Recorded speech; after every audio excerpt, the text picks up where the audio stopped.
मित्रों नमस्कार। मैं लीना महेंद्रे और आज मैं अपने चैनल राष्ट्र चेतना के लिए जो वीडियो बना रही हूँ उसका कारण है सोशल मीडिया पर कल एक वीडियो वायरल हुआ जो था प्रयागराज के आसपास के किसी इलाके में रहने वाला एक नौजवान क्या कहें, लौंडा कहिए, जो भी, मतलब सोशल मीडिया की भाषा मैं बता रही हूँ। उसका नाम था शमीम और किसी ने उससे कहा कि ये देखो, ये जो योगी बाबा हैं, ये तो अगर किसी का अवैध निर्माण देखते हैं तो उसे बुलडोजर चला देते हैं। तो शमीम ने बड़ी आंखें तरेरते हुए उस वीडियो में कहा है और 2-3 बार कहा है कि योगी मेरे यहाँ आए तो मैं बकरे की तरह उसकी गर्दन काट दूंगा। मुझे 2 बातें मेरे मन में आई। पहली तो पृथ्वीराज चौहान का इतिहास। पृथ्वीराज चौहान हमारे यहाँ दिल्ली में थानेश्वर के पास एक राजा था और बड़ा ही शूरवीर योद्धा था।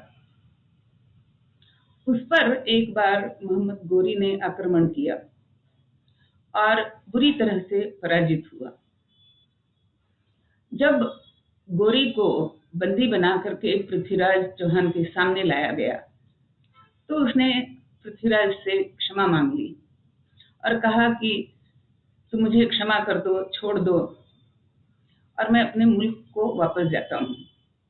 पृथ्वीराज ने उसे छोड़ दिया। उसने वापस जाकर के वह अपनी पराजय को भूला नहीं। उसने दोबारा सेना अपनी इकट्ठा की, दोबारा पृथ्वीराज पर आक्रमण किया और इस बार जीत गया। और जीतने के बाद जब पृथ्वीराज को बंदी बना करके उसके सामने लाया गया तब पृथ्वीराज की पूरी शालीनता, पूरी उदारता, बड़प्पन, सारा कुछ भुला करके बड़ी निर्ममता से उसने पृथ्वीराज की हत्या करवाई। यह है मोहम्मद गोरी का चाल चलन और यह है पृथ्वीराज का चाल चलन। अब आती हूँ शमीम के वीडियो पर। ये जब शमीम वीडियो का ये बयान जब मैं सुन रही थी कि योगी मेरे यहाँ आए तो उसे बकरे की तरह काट दूंगा, तो मित्रों ये जो बकरे की तरह काटने वाली जो ये भाषा है, ऐसा नहीं है कि उसके लिए ये कोई मनोरंजन का खिलौना थी, ये कोई ऐसे ही शगल में कहने वाली बात थी। नहीं, ये ऐसे कुछ लोग इस देश में अब पनप रहे हैं, पनपे हैं, जो इस बात को दिल में रखते हैं कि उन्हें बकरों की तरह किसी को काटना है। और किसको काटना है वो शत्रुता की लिस्ट भी उनके दिमाग में भरी होती है और वे दिल से इस पर विश्वास करते हैं कि उन्हें इन लोगों को काटना है। तो ये कोई मनोरंजन के लिए ये बात उसने नहीं कही थी या बड़बोलेपन के लिए भी नहीं कही थी। ये उसके दिल की बात थी जिसके लिए उसे और उसके जैसे लोगों को ट्रेन किया जाता है। इन सबका गुरु एक तो ओवैसी है, दूसरे पाकिस्तान के गुरु हैं और कई गुरु हैं। गुरु मैं नहीं कहूंगी क्योंकि गुरु सच्चा अच्छा ज्ञान देता है। ये उनके सारे जो मौलाना वगैरह हैं, ये उनके दिमाग में ये एक जिहादी उन्माद भर देते हैं और वह उन्माद इस तरह उनके मन में घर किया रहता है कि जरा भी उनके मन के विरुद्ध कोई कुछ कह दे या जरा भी उन्हें अपना बड़प्पन दिखाने का मौका मिल जाए तो ये उन्माद जो है, जिहादी उन्माद, ये भड़भड़ा कर बाहर निकलने लगता है। यही बात इस शमीम के साथ भी हुई। और अब जैसे ही उसका यह वीडियो वायरल हुआ तो पुलिस ने उसे तलाशना आरंभ कर दिया। अब यहाँ पर मुझे एक और बात की तरफ आपका ध्यान दिलाना है। ऐसा नहीं हुआ कि वीडियो वायरल हुआ और उस इलाके का जो दरोगा था वो फटाफट उसके यहाँ पहुंच गया और उसको अरेस्ट कर ली। इतनी सरलता से ये बात नहीं हुई है। पुलिस ने 15 दिनों तक तैयारियां की। ये मैं फिर से सोशल मीडिया के वीडियो की बात सुन करके ही बता रही हूँ कि पुलिस ने 15 दिन तक तैयारियां की और तैयारियां करने के बाद जा करके उसको पकड़ा, और जब उसको पकड़ा तो उसके पास बम, तमंचा ये भी मिले। इसका अर्थ ये हुआ कि पुलिस ने जो सतर्कता दिखाई थी या तैयारियां की थी वो निरर्थक नहीं थी, वो बेवजह नहीं थी, उसके पीछे कारण था। लेकिन जहां पर जब हम किसी भी देश में लॉ एंड ऑर्डर की बात करते हैं, कानून और सुव्यवस्था की बात करते हैं, सुव्यवस्था ये बड़ा ही महत्व का शब्द है। तो सुव्यवस्था तो ऐसी होती है कि जब पहले तो कोई इस तरह की भाषा बोलने की हिम्मत ही ना करे, और अगर कर भी ले तो पुलिस उसे आनन फानन में धर दबोच सके। लेकिन यहाँ इस भाषा को सुनकर या इस वीडियो को सुनकर पुलिस रुकी, पुलिस ने तैयारी की, पूरा अपना मतलब पूरी तैयारी करके फिर उसको जाकर के दबोचा है। तो अर्थात पुलिस को सुव्यवस्था बनाने की तैयारियां करनी पड़ी। तो अब आते हैं कि सोशल मीडिया पे जो वीडियो जो वायरल हुआ उसके अगले हिस्से पर। अगले हिस्से पे ये दिखाया है कि जैसे ही पुलिस ने उसे पकड़ा और उसने तुरंत हाथ हाथ जोड़े, माफी मांगनी शुरू कर दी। हे योगी बाबा, मुझसे भारी गलती हो गई, मुझे माफ कर दो। हे योगी बाबा, मुझे माफ कर दो। तुरंत पहली जो प्रार्थना मेरे मन में आई, हे प्रभु, कहीं ऐसा न हो कि योगी बाबा वाकई में इसको माफ कर दे जैसे पृथ्वीराज चौहान ने किया था। क्योंकि इसकी आप देह भाषा को देखिए, देह बोली को इसकी देखिए, इसकी आंखों को देखिए, इसकी आंखें कहाँ मटक रही थी, उनमें उसके चेहरे के हाव भाव पर, उसकी देह भाषा पर, उसकी आंखों में कहीं आपको कोई सच्चाई नहीं दिख रही है जो ये कह रहा है कि योगी बाबा बड़ी भूल हो गई, मुझे माफ कर दो। कहीं भी उसके दिल का पश्चाताप वहां नहीं झलकता है, क्योंकि वो वहां है ही नहीं। तो ये जो छलावा है, दिखावा है, तो मैं बिल्कुल इस बात के लिए मतलब जिसको कहते हैं कि तनी हुई मुट्ठियां लेकर के प्रतीक्षा कर रही हूँ कि कहीं, हे प्रभु, कहीं ऐसा न हो कि योगी बाबा इसको सच्ची मुच्ची में माफ कर दें। इस पर गहन धाराएं आईपीसी की लगनी चाहिए। 3 तो मैं अभी बता सकती हूँ कि किस कारण से। एक तो जिस तरह की भाषा कि मैं हत्या करूंगा, ये जो धमकी की भाषा है, पहले तो इसी पर एक आईपीसी की धारा लग सकती है, लगनी चाहिए। दूसरी बात कि ये कह रहा है कि मैं बकरे की तरह काट दूंगा, और क्योंकि योगी बाबा अवैध मकानों पर बुलडोजर चलवाते हैं। तो इसका अर्थ ये हुआ कि एक तरह से ये उन लोगों को प्रोत्साहित कर रहा है कि जो अवैध निर्माण कर रहे हैं उनके पक्ष में मैं खड़ा हूं, और अवैध निर्माणों पर अगर योगी बाबा बुलडोजर चला रहे हैं तो मैं योगी का विरोधक हूं, और देखो मेरी हिम्मत, देखो मेरा हौसला। तो और ये एक तरह से लोगों को उकसा रहा है कि कोई बात नहीं, अवैध निर्माण करते चलो। तो अबेटिंग का भी इस पर लगता है। तीसरा, इसके पास तमंचे हैं, इसके पास बम हैं, ये भी बरामद हुए हैं, तो इसके लिए भी इस पे आईपीसी की धारा लगनी चाहिए।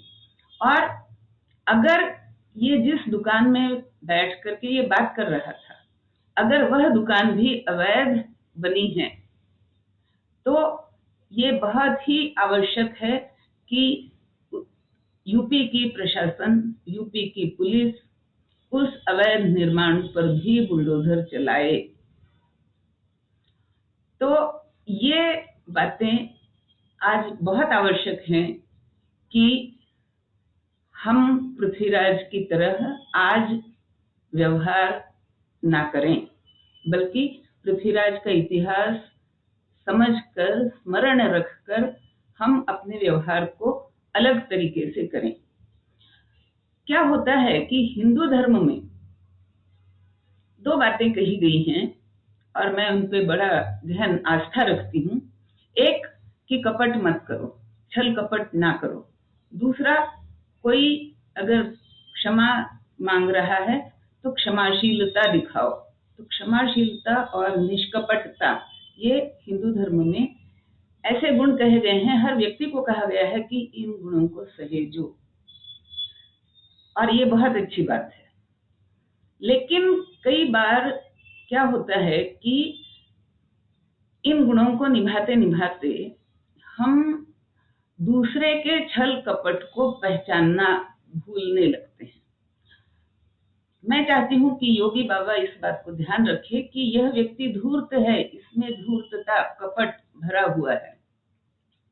और यहाँ मुझे फिल्म बाहुबली 2 में से एक डायलॉग जो मुझे बहुत ही पसंद है, वो डायलॉग मैं आपको बताना चाहती हूँ। डायलॉग ऐसे है कि ये भल्लार देव का पिता, ये बाहुबली का जो समर्थक है कुमार वर्मा, उसको जाल में फंसा रहा है और वो उसको बताता है कि देखो बाहुबली पर बहुत संकट है और भल्लार देव उसे मारना चाहता है। तो कुमार वर्मा कहता है ये तो बाहुबली को तुरंत बताना चाहिए। तब भल्लार का बाप ये कहता है कि बाहुबली तो इस पर विश्वास नहीं करेगा। क्यों? बाहुबली कपट नहीं जानता। ये उस फिल्म का डायलॉग है और मुझे ये बिल्कुल ही सटीक लगता है कि हिंदू अपने स्वभाव से कपट नहीं जानता, कपट नहीं करता, लेकिन इतनी क्षमता हमें होनी चाहिए कि दूसरे के कपट को हम पहचानें। और जब हम ये जानते हैं कि यह माफी मांग रहा है, क्षमा मांग रहा है, दया मांग रहा है, दया भी मांग रहा है, लेकिन इसके मन में कोई पश्चाताप की भावना नहीं है, तो ऐसे समय, ऐसी स्थिति में उसे वह दया नहीं दिखाई जानी चाहिए। उसके साथ वही व्यवहार होना चाहिए जो एक धूर्त, मक्कार और कपटी व्यक्ति के साथ किया जाना चाहिए। तो मैं तो यही इसी बात को मना रही हूँ कि इसे कहीं गलती से योगी बाबा ने माफ कर दिया, मैं तो गलती ही कहूंगी। तो इस तरह की गलतियां होती रहेंगी और ये जो जिहादी उन्माद भरा पड़ा है, यहाँ पर एक तरफ तो बहुत अधिक प्रयास किया जा रहा है कि उनका मत परिवर्तन हो, उनको दोबारा सज्जनता की तरफ मोड़ा जा सके। लेकिन जब किसी को अपनी धूर्तता से अलग नहीं किया जा सकता, तब उस धूर्तता को नष्ट करना, कुचलना, और ताकि दूसरों पर वह एक उदाहरण बन सके, ये भी उतना ही आवश्यक है जितना दया और क्षमा दिखाना। तो मैं तो प्रतीक्षा कर रही हूँ प्रार्थना के साथ कि इस पर वो मुकदमे चलें जिसका यह अपराधी है।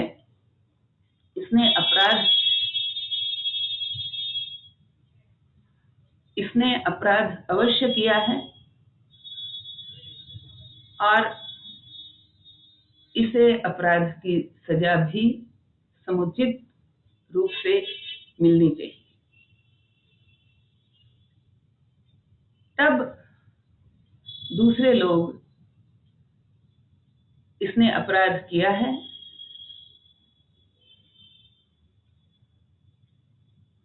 इसने अपराध किया है, इसे अपराध की समुचित सजा मिलनी चाहिए, तब दूसरे लोग इस बात को समझेंगे कि यह मारकाट वाली भाषा, यह मारकाट वाली प्रवृत्ति, यह उन्हें छोड़नी पड़ेगी। सज्जनता का सदा ही स्वागत है,